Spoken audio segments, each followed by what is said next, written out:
La surface de la Terre est agitée d'un mouvement permanent qui a plusieurs sources, l'activité humaine bien sûr. Et si on écoute à des fréquences plus basses, plus graves, on entend le bruit des vagues, le bruit de la houle, même des océans lointains, qui provoquent cette agitation permanente que l'on appelle le bruit sismique. Pour pouvoir faire cette imagerie de la Terre à différentes échelles, on dispose de réseaux, de stations sismologiques qui couvrent les continents et qui enregistrent en permanence ce bruit sismique ambiant.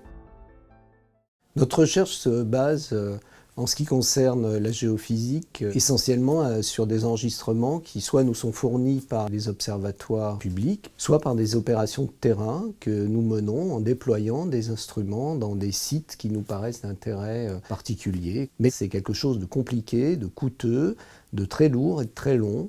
Et donc, pour comprendre la physique, pour mettre au point les méthodes que l'on utilise, nous aimons bien travailler au laboratoire.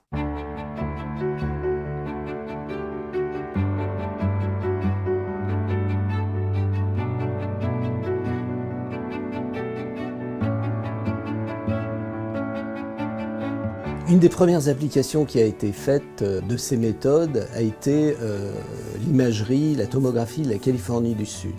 On a aussi essayé d'utiliser ces techniques à des échelles plus petites, par exemple sur les volcans pour faire une image de l'édifice volcanique. Ça a été fait à La Réunion par exemple. Aujourd'hui, nous envisageons des applications sur la Terre très profonde. On est en train d'évoluer vers une sismologie temporelle qui nous permettra d'avoir des informations sur la façon dont la Terre se déforme en profondeur. Et là, les applications sont bien sûr importantes.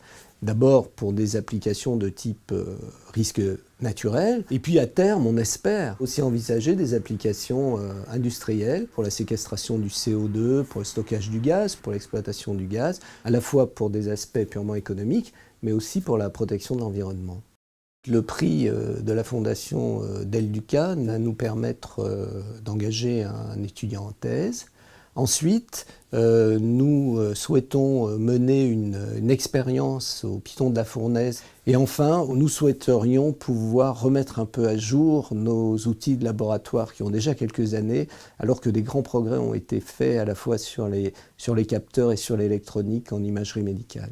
Notre équipe et moi-même, bien sûr, tenons à remercier la Fondation Simone et Cino Del Duca pour l'aide importante qu'ils nous apportent aujourd'hui et bien sûr nous associons à ces remerciements l'Institut de France.